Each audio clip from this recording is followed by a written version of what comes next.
Yeah, can I do my red pick back, please? Oh, thank you. Where is Brenda?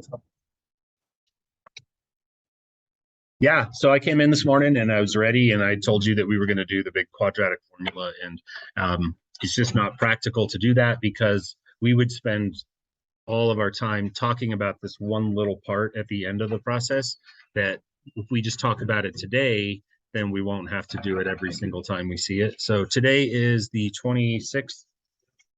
Oh, October. Yeah, can you believe that? That means like 5 minutes, so. You going trick-or-treating, Colby? Oh boy. I don't care what anyone says, you're never too old. Maybe. It's free candy, right? You got to wear a costume though, that's the rule. Even if you're like 36, you still got to wear a costume. What year are you looking at?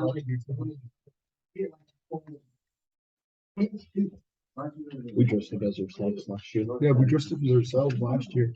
That's cheating. They said, what are you for Halloween? I said, Halloween for Halloween. I wouldn't have given you candy for that. So. You know, any kid that shows up to my door dressed as Jeffrey Dahmer, I'm gonna give them a drill bit. I'm putting a drill bit in the. So we're gonna take notes, and if you're not writing this down, then we're gonna have to wait for you while you yip yap. So multitask. Listen, I used the word earlier, radical, and someone said, "What's a radical?" This symbol right here, I'm gonna write it in red for you, is called a radical. And I know you know it as something called a square root, but the reason we sometimes use the term radical is because that symbol generically is called a radical symbol, and you can modify how it behaves by putting a number up above it. So we're only, for the record, going to work with the easy kind, I think, the square. But if I put a number up here like a 3, it's no longer called a square root, right? You know that it's called a cube root. Or if I put a number up here like a 4, it's now called a fourth root. So generally speaking, that red symbol is called a radical. So when you hear me use that word, if you hear me use that word, just know that I'm referring to that symbol, which is a root. So what were you saying, Brandon? Is that like the exact opposite of? It is. It's the dead opposite. In math, everything has what's called an inverse. And so like the inverse of plus is minus, the inverse of divide is times, the inverse of that little exponent of 2 is what we're talking about today, and that's the square root. So yeah, inverses are things that essentially undo each other in math, right? Like you see minus in an equation, you add to make it go away, so on and so forth. But yeah, so we're going to make good notes for this, and there's a sheet that will help you with this, and I'm not going to hand it out to you yet, but eventually there'll be a resource up here that you're welcome to take as we, because you want to get good at, you want to be quick with this. Like this isn't the kind of thing today where every problem should take you 3 minutes. This should be 30 seconds a problem kind of thing. And that's just going to come from good notes and good literacy. So let's talk about square roots. You guys all know your square roots. I think you should by this point be comfortable. So for example, what's the square root of 1? It is 1, because by definition, the number that multiplies itself to make what's inside of the radical is 1. So that's the definition of a square root, is what would I have to multiply by himself to make what's inside. Who's the next number that's square rootable? 2. It is not. The next one that's square rootable I see from the corner is 4. And that's because, is there a whole number that you can square to make 4? 2. Correct. So we say the square root of 4 is 2, right? Who's the next rootable number? It is 9. People sometimes say 6, but I'm like, yeah, lay off the sauce there. There's nothing that multiplies, no whole numbers that multiply by themselves to make 6. So yes, you're exactly right that it's 9. And the square root of 9 is 3, and so on and so forth. And so what we're going to do is I'm going to cut this kind of down here, and I'm going to modify the format of this. And you see now we're kind of getting into a groove, and we could go and go and go, and we will. But I'm going to change the format of this a little bit. So as you kind of continue taking notes, I'm going to make a list of numbers with you, not for you, with you. And these numbers are really going to be the guide. This is going to be like our crutch for the next day or two.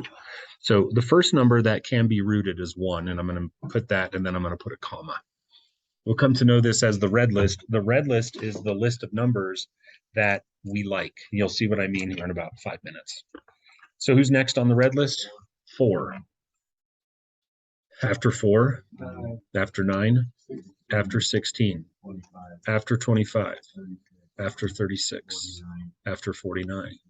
Yeah, and if you're not writing this down for some creepy reason, you're just making poor choices. Not only will time go quicker if you participate in the notes, but you'll get more out of the lecture. So Sam's kind of a wizard for the record, but why don't you answer his question? Like, how do you know this? Yeah. Yeah, we had to remember it.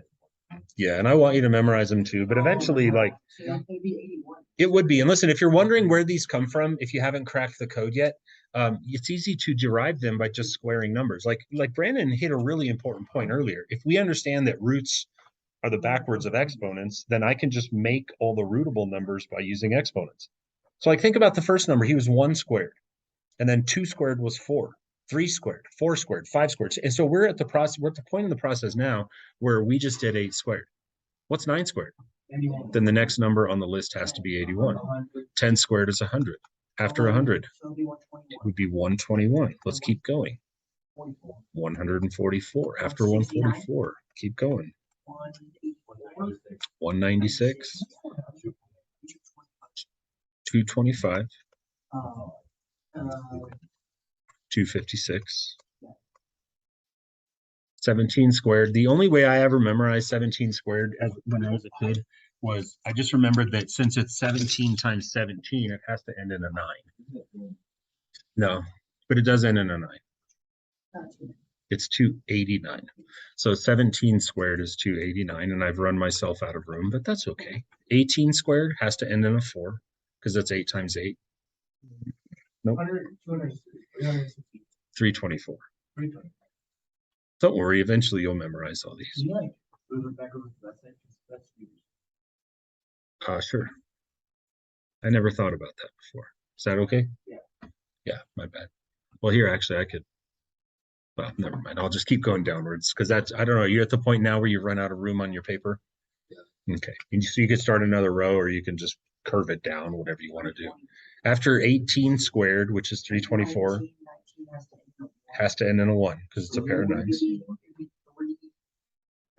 361. You guys had it surrounded. Chance said 341 and you said 3. What else did you say? Oh, yeah, it's 361. So 18 squared or 19 squared is 361. We just did 19. What's the last one? It is, of course. Good job, Chance. We know it's going to be 400. And that's, listen, having taught this enough times, that's always where I stop. I've literally never gone past this. And to answer the question, do we need to know all of these? I don't, maybe, you know, the most common ones you're going to see are like up through 144. The 12 by 12 is usually the primary one. Anyways, here's the reason you're learning this is this list of numbers. I want you to keep it handy, the red list, because today what we're going to learn how to do is we're going to basically, have you ever made like a factor tree before? Yeah. We're going to make factor trees.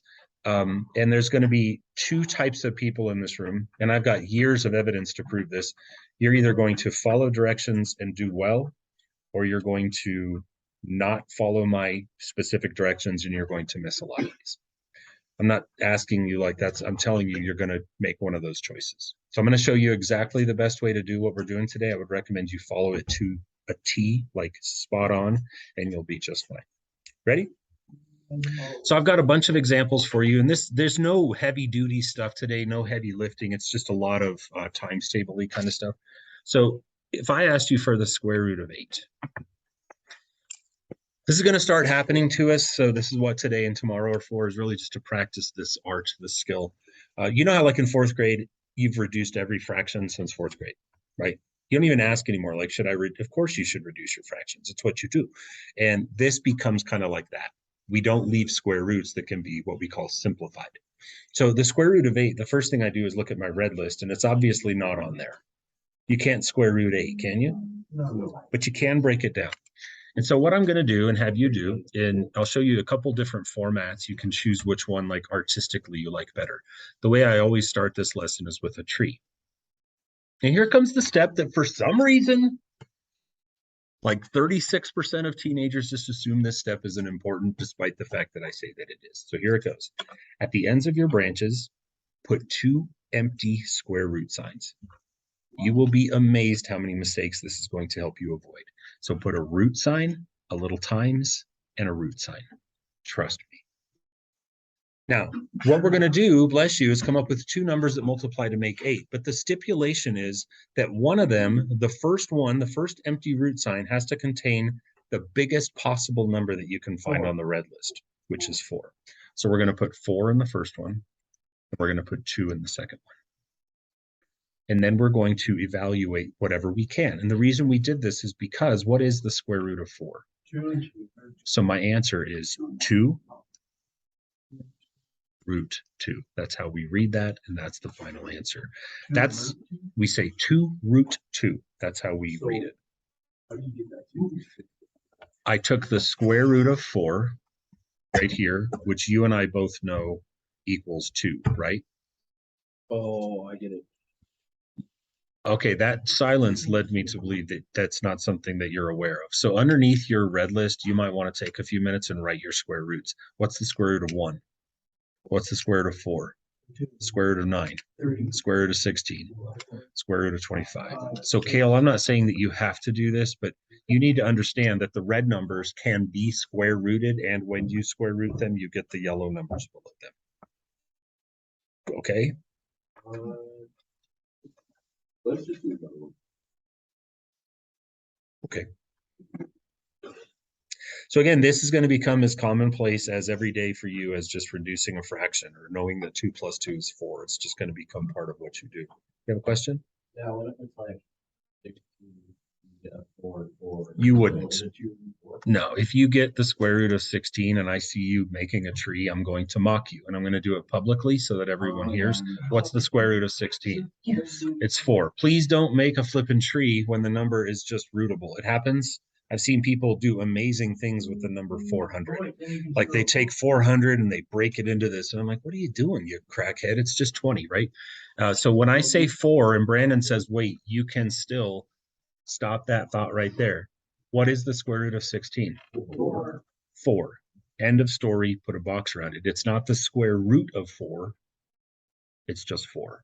It's done. It's dead. Got it? The only time you're going to do like, wait, I could still go further and further is when the number that you're looking at still has a root sign on it. If you can do more with it, go ahead. But when it's just a number, done. Game over. Attaboy. That's exactly right. If it's on the red list, just take the square root of it and move on your way. If it's not, Kale, yeah, we make a tree. Good? And It is on the red list.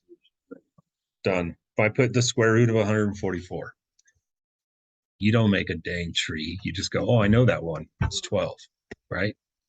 Done. No tree necessary. Okay? All right, let's practice some more trees. And I'll show you, you don't always have to make a tree. There's a couple of other formats that different people like. So I don't want you to think like you have to make them look the same. The next one I'm going to give you is the square root of 75. Right?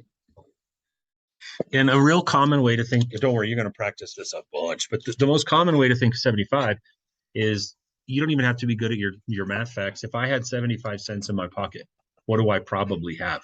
25. I probably have 25 cents times 3. That's common, right? To have 3 quarters. So when we think about 75, and obviously that list that you have, that, you know, the thing you've been using for factoring with all the times table pairs, that's going to help you, right? But I think it's pretty obvious that with 25, yeah, we could use 5 and 15, but watch me screw up. Why would this be like, it makes 75, but why? Because 5's a prime number and so is 15. So can I square root either of these? No. Then don't ever break the tree down in such a way that you can't root something. I mean, it's literally a waste of time. 25. So of course we want to use 25 and 3. 3's prime. And don't even worry about whether or not it's prime. You just have to ask yourself, because there's lots of non-prime numbers that still are what we call dead roots, like 10. 10's not prime, but it's a dead root because you can't break it down. So anyways, yes, the answer to this, I heard someone say it, is 5 root 3. That's how we say that. Ready to go again? Because it's the square root of 25, Brohan. Look up here. I just put a box around it for you there, bro.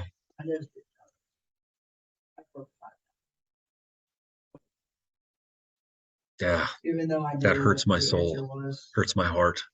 As long as you get the answer right, right?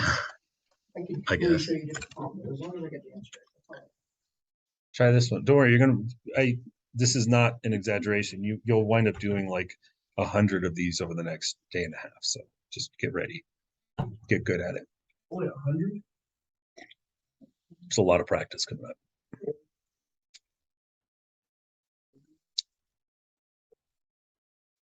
If you look at your factor list, there's a lot of ways to make 24. Do we like 2 and 12? No. Hate it because they're garbage numbers. They don't do me any good. Do we like, how about 3 and 8? Yeah. Garbage numbers. No. I hate 3 and I hate 8 because they can't be rooted, but I do like 4 and 6 because yes, they make 24, but more importantly, one of them is square rootable and it's the best one I can find.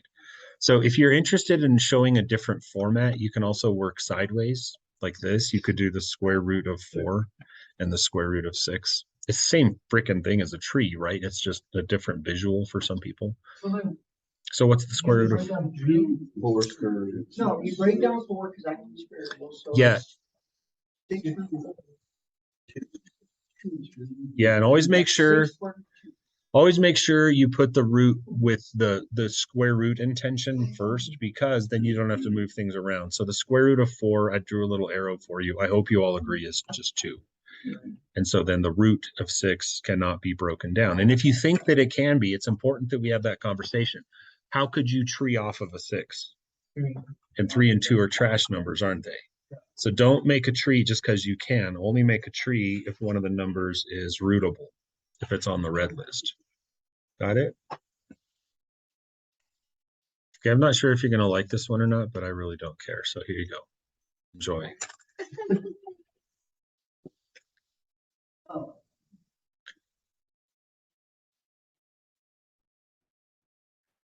Knowing your times tables is, I realize, something that some of us aren't very strong at. So use your list. Look at your list. If you don't have it out, I mean, by now you should have figured out that's going to help you a lot. You literally have, now this isn't going to help you on everything because the numbers, once they go over 100, you're out of luck, but it helps with 98. Say again.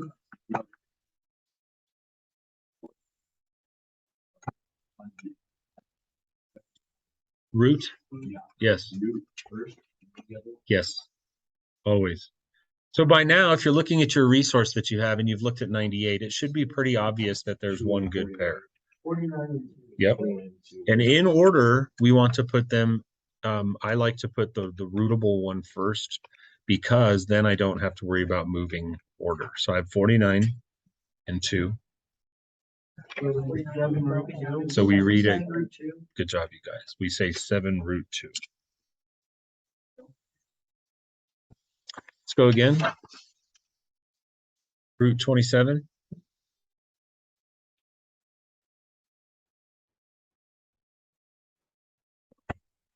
So what happens always, and I'll just tell you this so that you can see that thousands of kids have done this before you and made the same mistakes, is when you start getting a little bit cocky about this, then I've seen people put this answer. And this answer, I mean, it makes me almost more angry than anything, because that's just telling me that you just don't want to listen. So remember, before you worry about the math, when you make your tree, put your roots and then worry later. We want 9 and 3. So it becomes 3 root 3.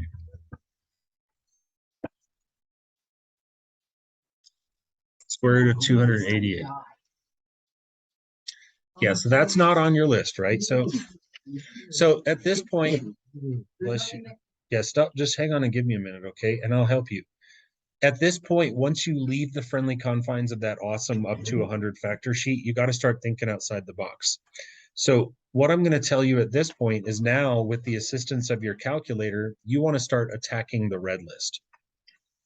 And you want to go and go and go. And this isn't random. You want to attack that list and everyone start dividing by all the numbers on the red list. And eventually you're going to get to one where you know it's the best one. 18 and 16. 16 and 18. So like, let's look at 16 and 18. If I did 16 and 18, and if you're not listening to this part, then you're going to miss out. If I do 16 and 18, does it work? Yeah. But it sucks. And the reason it sucks Oh, is it's because terrible. imagine now you're leftover. So I always call them the jailbreak and the non-jailbreak. The jailbreak would be, so the square root of 16 would become, let me show you what I mean. If I did a root 16 and a root 18, it's like, yay for me, I got 4. Woo! But then I'm like, oh, well, snap. I still got another root that I have to retreat. And that's not the end of the world, but I always would rather do these in one step. So keep digging through the red list. And I know you've got it, Sam, but keep digging, everybody. Dig, dig, dig until you find me the biggest and baddest number to go in the first root. 9, you're going the wrong direction. You're going the wrong way on the red list. We already figured out that 16 works. Now divide by the next guy, 25, then 36, then do better. Don't start guessing. Okay. You need to look at your red flipping list. Don't look at me. Look at your list. I don't care what color. In mine, it's red. After we check 36, who's after 36? 49. And who's after 49? Who's after that? Keep going. Keep dividing 288 by those numbers until you get to the one where you're all going to have a moment. I know 3 of you know what it is now. Yes, there it is for the 4th time. Did you find it? 144 is the one. And you dig and dig and dig and dig, and eventually you arrive at this conclusion. Which that breaks down to 12, so it's 12 root 2. It is. Another good trick you can sometimes use on these bigger numbers is just at the beginning of the problem, even though 2's a trash number, right now on your calculator, which you probably don't need, but type in 288 divided by 2.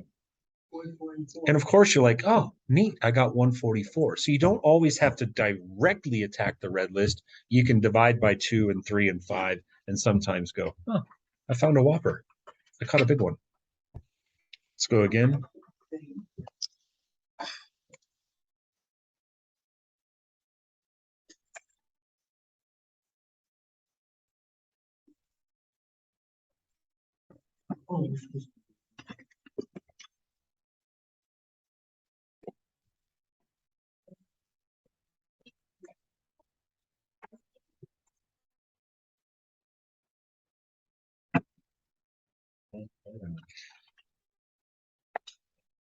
Yeah. Yes. And I go back, I call this quarter math. I think about if I had $1.50 in my pocket, isn't there a decent chance I got 6 quarters? So I call that quarter math. Anytime I can make money out of quarters, I love quarters because they're 25 cents and 25 is a nice square rootable number. So if I were going to tree off of this, I would do 25 in my first one, 6 in my second one. What's the answer?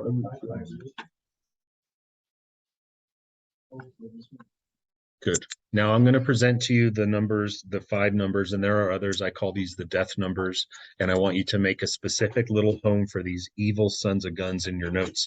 These numbers all have a reason that they are killers. You got to watch for them, and you got to know they're coming. And the first one, you're going to look at it and think, bless you, there's no way this is a death number. It is. It is until you know to respect it, because what is everyone's first 4th grade thought when they see 4 times 8? Yay! 4 and 8 suck. Why? 2 and root 8, but then I got to break down the root 8. Remember, we're trying to 1-step these things. So 4 and 8, get them out of your mind. It is 16 and 2. So for your notes, make sure you include root 32 as one of the death numbers, and just know that it will always bust into 16 and 2, which becomes 4 root 2. The next death number is 48. Everyone wants to do 8 and 6, and those are terrible because neither one of them is even rootable. And then the next one is 4 times 12, and that's terrible because the 12 is leftover.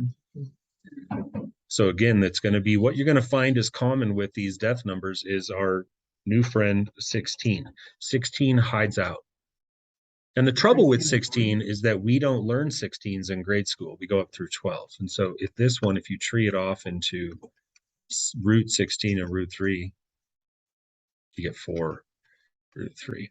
And you probably know where I'm headed with this, but the next number that is surprisingly difficult is this one. Because everyone goes to 4 times 20 and everyone goes to 8 times 10, but who's the best? 5 and 16. 16 and 5. 16 and 5. There's that dang 16 hiding out again, trying to make me mess up, but I'm not going to fall for it because this is what notes are for. This is what your factor sheet is for. So this is 4 root 5. You want to guess what the next death number is? It's 96.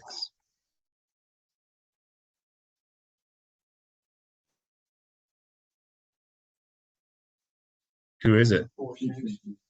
It's 16 and 6, right?